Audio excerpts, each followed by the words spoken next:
ما شفناش كده حد يمثل بالمرض عشان الترند. ايه يا موحة وشروق علام اللي طلع ترند ما شاء الله، هل بتدفع للقنوات ولا ايه عشان تطلع ترند يا جماعة؟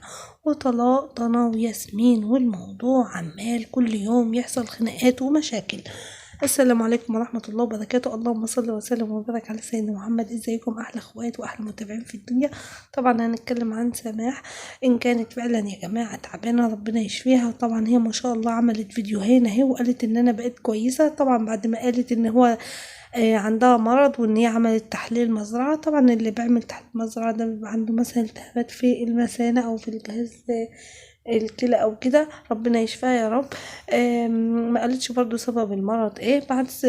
قالت في الفيديو اللي كانت بتاعت فيه ان صحابها ما كانوش كويسين معاها وما كانوش مخلصين ليها.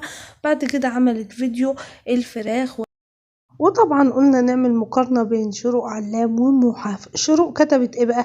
الفضل والشكر لله ثم البركة بتاعتنا حماتي وانتم والله العظيم. حماتي بتدعي لكم كل يوم من كل التعليقات الجميلة بتاعتكم، الحمد لله الفيديو اخد ترند. اللهم صل وسلم وبارك على سيدنا محمد.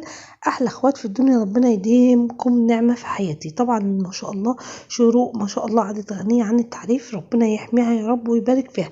نرجع لسماح ونشوف كتبت ايه. سماح برضو شكرت الجمهور وكتبت ألف حمد وألف شكر لك يا رب، بفضل ربنا سبحانه وتعالى ثم بفضل وقفوكم جنبي ودعواتكم لي أنا اتحسنت وبقيت أحسن بكتير.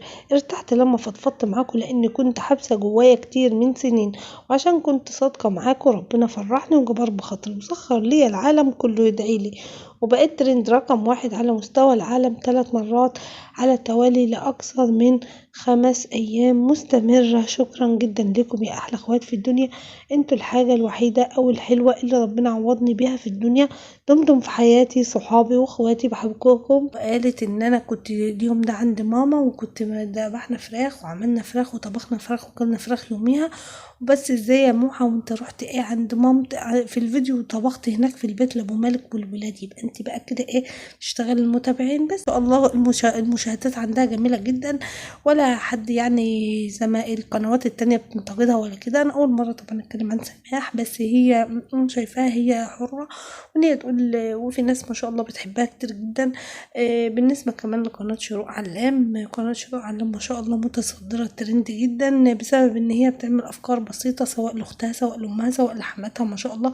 واول ما عملت لحماتها ما شاء الله القنوات كلها بقت ترند بسبب قنواتها كلها ما شاء الله. شروق علام ربنا يفرحها يا رب، وان شاء الله نشوف احلى خير. وتعالوا نشوف بقى قالوا ايه في الترند.